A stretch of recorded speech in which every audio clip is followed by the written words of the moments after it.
Hey, it's Locksmith here. All right, we're going to do another little quick video. We're going to change the battery on your 4-button remote. For this task here, you will need a smaller Phillips and a smaller flat tip. So with that being said, let's go ahead and get started.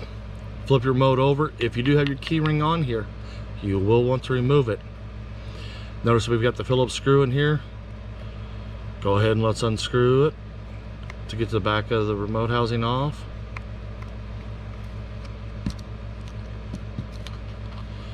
Now we've got that off.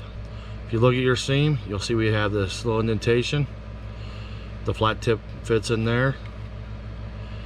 And go ahead and rotate, and you notice the back of the remote housing wanting to come up. Go ahead and just work your way around. There you go.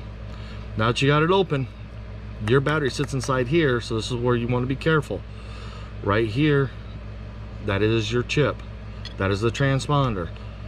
So, and you notice this one here came out with it and everything else. Don't worry. You just want to make sure that gets put back in.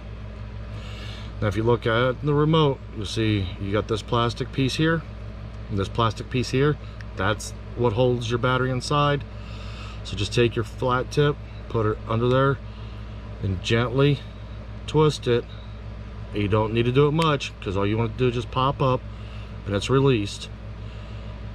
Go ahead and open it. We're going to go ahead and take this and just set it off to the side. And here you go. You've got your battery. Take your flat tip, come over in the corner.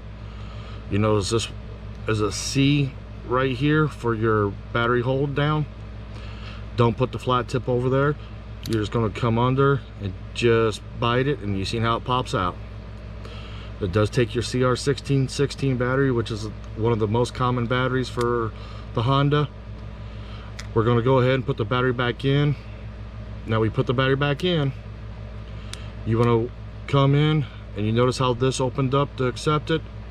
That's what you want to see. Go ahead and squeeze it with your finger and the back half of the housing. That way you can make sure it's in there. Now take your remote housing, your actual circuit board housing, put the two halves together. That side clipped and that side's clipped. Now we're going to take the two and mount these two back together. You push it in. Now when I pushed it in, you might notice this just moved. That's what you need to watch. Make sure it's still in there. Now with this remote here, we'll go ahead and take the back half of the remote, and you do notice there's this little lip right here on this. That will actually need to come in first, and when you push down, you'll hear it pop in, and you notice it didn't pop in. So we'll do it with the view of the camera. Put that in, lift up, and then you should be able to squeeze the two together, and the housing's back together. We're going to put the Phillips screw back in.